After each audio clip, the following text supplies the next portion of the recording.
Pour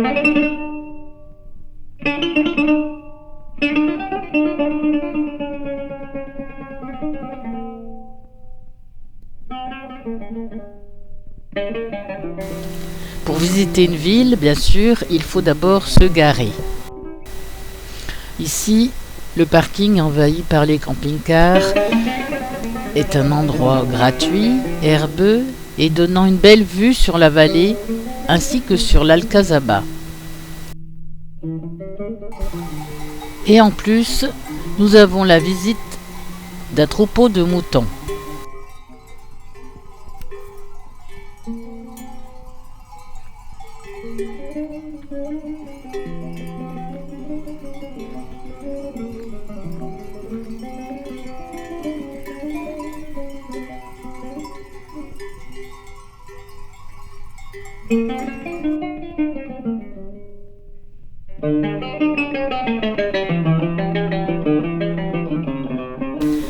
Nous arrivons dans la vieille ville, à l'arrière de la Real Collegiata Santa Maria la Mayor.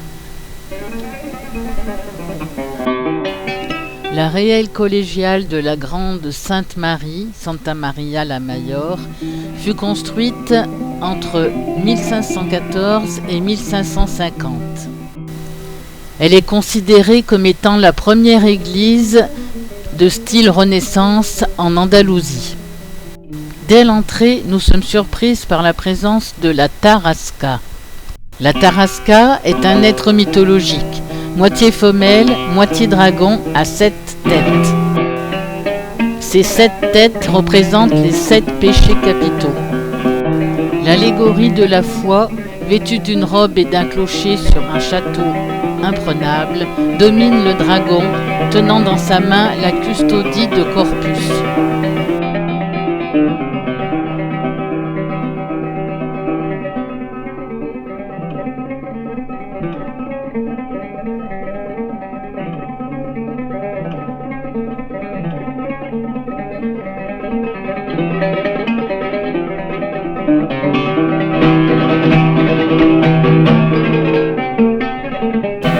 De retour sur le parvis, nous voyons sur la gauche l'Arc des Géants.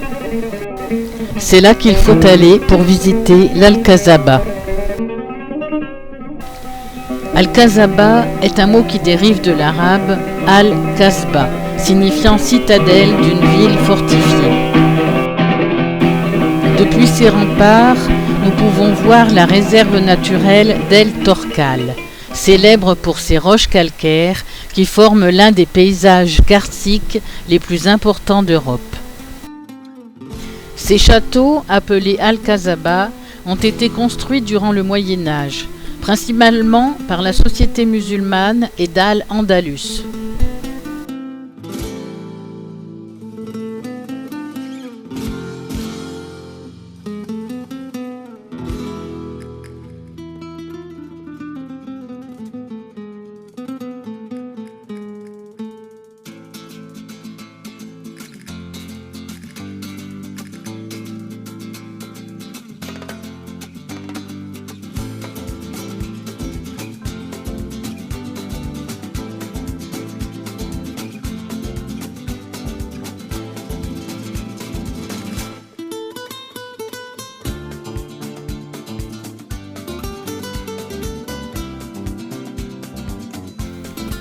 Oui, le camping-car est toujours là.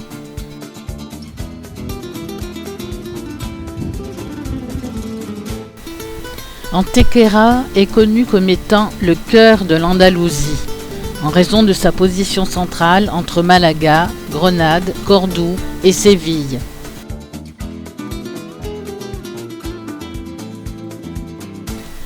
Antequera compte plus de 50 bâtiments d'intérêt culturel, dont 33 églises et couvents.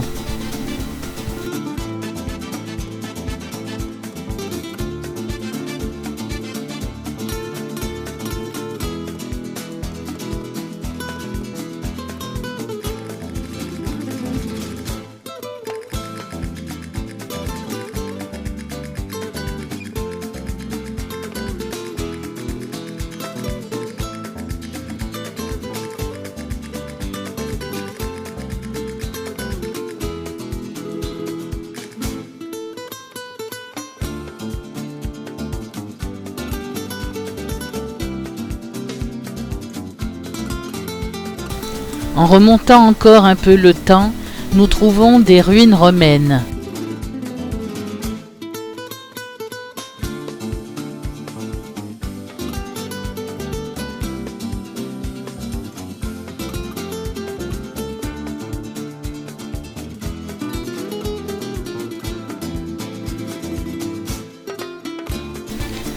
Nous allons descendre en ville. Comme dans toute l'Andalousie, quand on dit descendre, c'est vraiment descendre.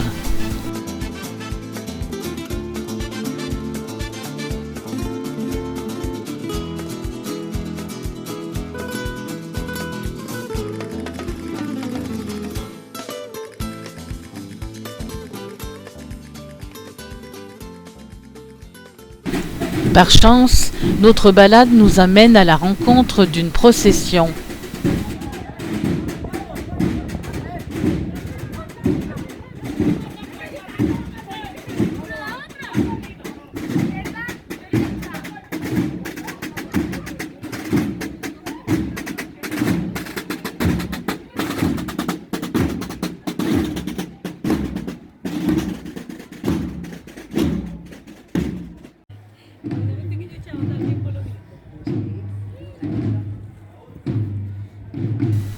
Arrivé devant l'église, nous reprenons la balade.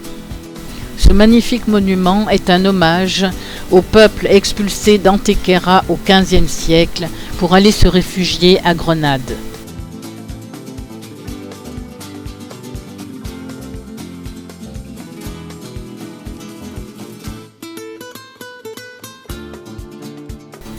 Les arènes d'Antequera. La porte d'Estepa.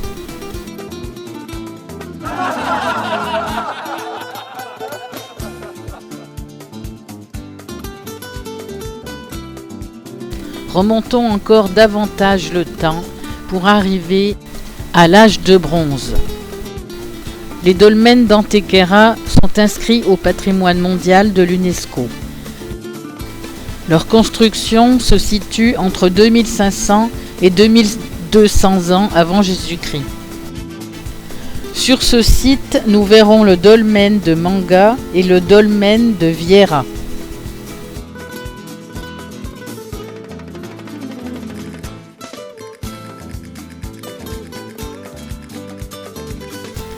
Le plus grand est le dolmen de Manga, et c'est peut-être le monument mégalithique le plus célèbre d'Espagne. Ses constructeurs l'ont recouvert d'un tumulus de près de 50 mètres de diamètre, qui correspond à un volume d'environ 3000 mètres cubes de terre et de pierre. L'intérieur du dolmen est rectangulaire et mesure 27,50 mètres de long. Au fond se trouve un puits, mais il est impossible de savoir si ce puits a été conçu à l'origine ou résulte d'un aménagement ultérieur.